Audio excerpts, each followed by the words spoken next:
Tuan, rumah Nabi ni daripada sini ke Raudah lebih kurang dinding tu ya. Bila sampai di rumah, Nabi kata, wahai Fatimah, kalau ada siapa nak jumpa aku, kata aku tak mau terima tetamu, aku uzur. Selang beberapa ketika tuan-tuan, rumah Nabi diketuk orang. Fatimah bergegas buka pintu. Buka, tengok di depan rumah Nabi ada seorang lelaki. Tengok wajah dia seram sejuk. Tengok pakai baju putih. Fatimah tutup. Ya Rasulullah, di luar sana ada seorang lelaki, bila aku tengok wajah dia seram sejuk aku. Siapa dia Rasulullah? Pakai baju putih. Nabi kata, benarkan dia masuk. Dialah yang memutuskan nikmat dan kelazatan dunia ini. Dialah Malaikatul Israel. Israel masuk duduk sebelah kiri Nabi. Dia kata, Nabi tengok tuan-tuan menyerupai seorang lelaki. Nabi tanya, wahai Israel, apakah telah sampai ajalku? Israel kata apa? Ya Rasulullah, aku telah mencari akan umurmu. Pagi ni pagi yang terakhir untuk kamu ya Rasulullah. Tak ada lagi.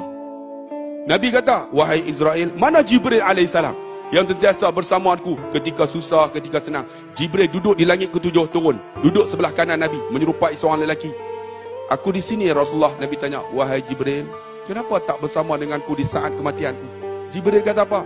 Ya Rasulullah, aku tak mampu melihat saat kematian kamu ya Rasulullah. Nabi kata apa?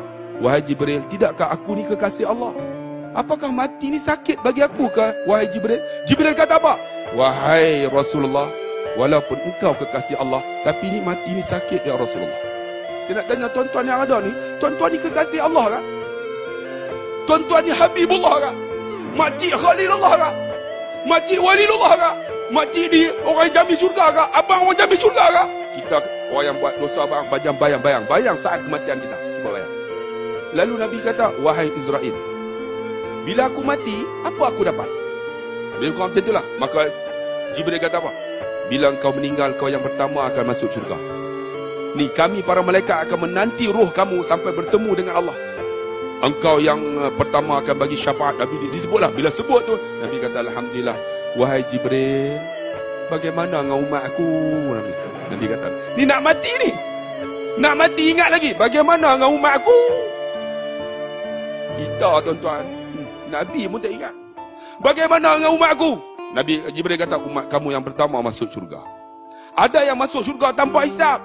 Engkau bagi syafaat ya Rasulullah. Nabi pun tenang. Kalau demikian wahai Israel, ambil nyawa aku. Tuan-tuan, bila dia ambil 12 Rabiul Awal yang kita sambut hari kelahiran Nabi itu, itulah hari kematian Nabi. Lalu dikata dalam kitab, Israel ambil nyawa Nabi ni daripada hujung kaki ni, ditarik dengan lemah lembut. Nabi kekasih Allah bang. Nabi bukan macam kita bang, banyak dosa bang.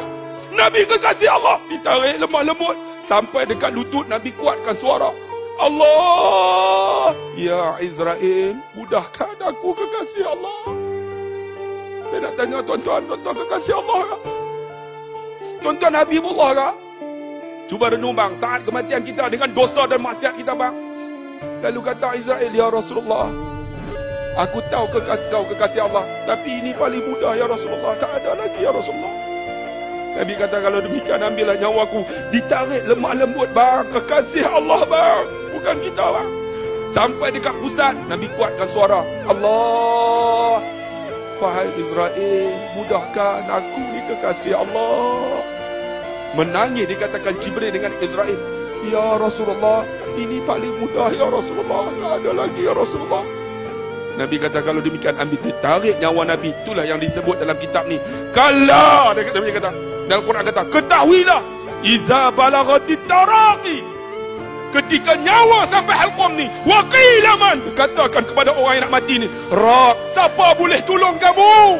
Wa dhanna annahu al-firaq, siapa pun tak boleh tolong. Wal tafati saqa bisa, maka berselisih urat tangan kaki ni.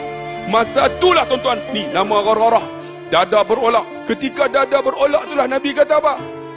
Rafiqul a'la, Nabi kata Tuhan paling tinggi. Lalu Nabi celupkan tangannya dalam bejana yang ada air. Nabi sapu daripada atas ni sampai ke bawah. Sebab apa? Tak tahan menghadapi sakaratul maut bang.